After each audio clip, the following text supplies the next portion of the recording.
با این گوشیت پول در بیاری؟ میگه بگو. میگه گوشیت بفروش.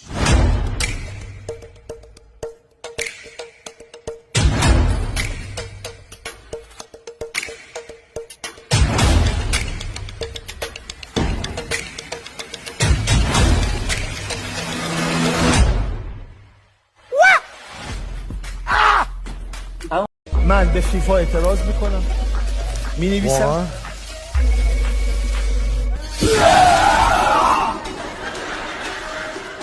او من هاشمیم، اشتباه گرفتی ما رو. شهربازی هم همینه دیگه. میری شهربازی خارج از اول صدای جیغ میشنوی تا آخر. شهربازی ایران میری بعد هر یه رو نمیشه جدی صحبت کنیم؟ چرا؟ من آرزوم بود یه روز مهمان خندمانه شم بیام جدی حرف بزن. آره. از دردهام بگم، از رنجهام بگم. حتما بگو. چی کشیدم؟ واقعا چی کشیدی؟ کش ببین جنبه نداری. شعار من همیشه این بوده: دوستتون دارم شدید به مدت مدید، شک نکن هاشمی رو ترک نکن. تا خدا هست مشکلی نیست، چشم هم بزنی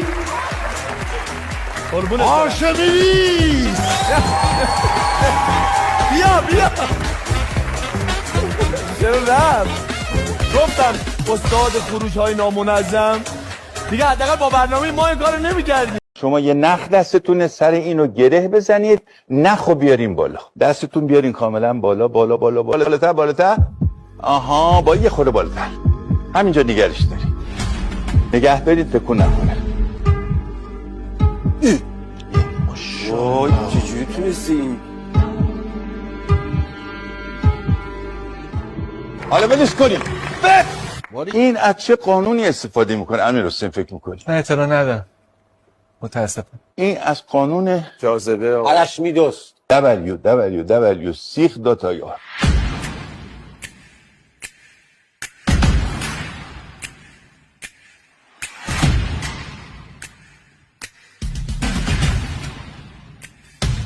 یعنی همون سیخ کباب. حالا نام 3 مکان در خانه: آشپزخونه، توالت، حموم. آستا ببینم اگه یکی توالت حمومش یکی باشه چی؟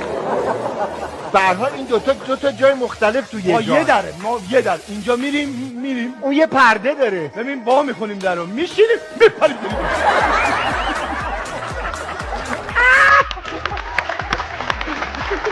آیا علوی که اینقدر خوشگل بودی الانم خوشتیپی باحالی دیگه به 40 سال رسیدی؟ من تقریبا 30 خورده ای، نزدیک به 50. سن و قرار نشد بپرسیم. وا مگه تو دختری؟ مگه دختر پسر داره؟ اسپورته.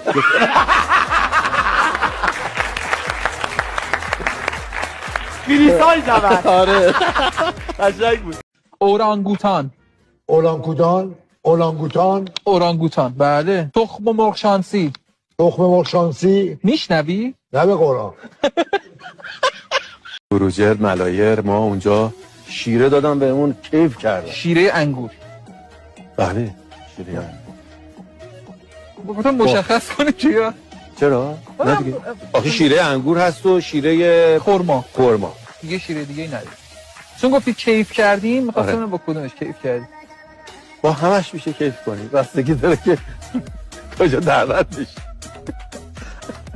آقا این صدای زیپه. یه بار دیگه ببند کاپشن.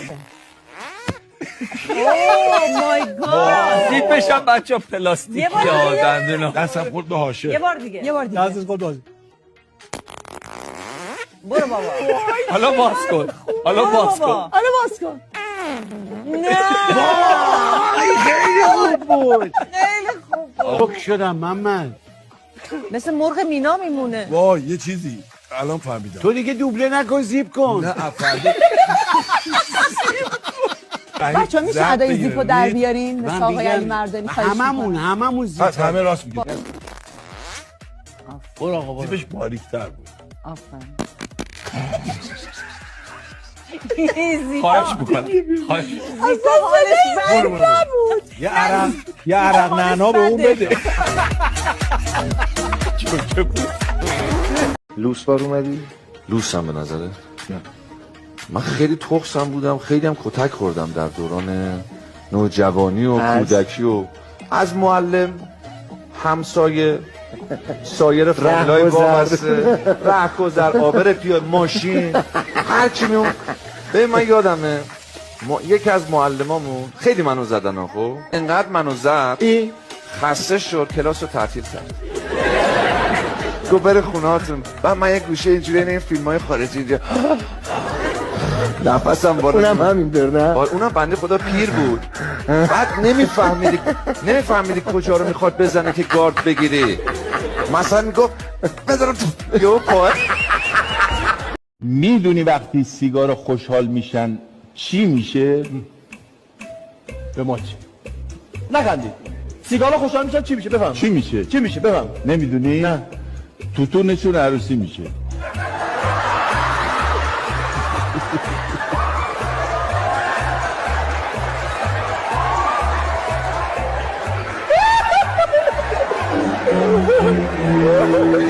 وای این که بیمزه نبود.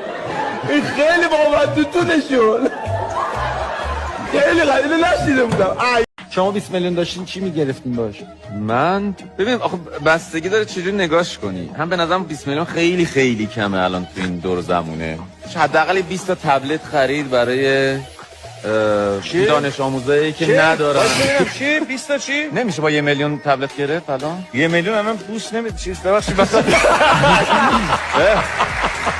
واقعا اجازه بده من اول مادر خانومم نشسته. چی داری میگی؟ مادر خانوم من اینجام شما رو کول میکنم عزیزمی میبرم تا دم ده. بعد همه جوابا رو من میگم. قربون دهنت برم. این همه سال چجوری اینو تحمل کردین؟ چاره ای نداشتین ها؟ نه جون خودت جون بچه ها. چون که آقا رضا واقعا یه جوون یه مردی، یعنی انسان با سواد، با کمال. دیگه من چی ازش؟ چرا اینا رو تو این همه سال من ندیدم؟ بهزاد شیرازیان پسر باجناق ما هستن. بهزاد شیرازیان هستم، 39 ساله، مجرد و فوق‌العاده خوش اخلاق.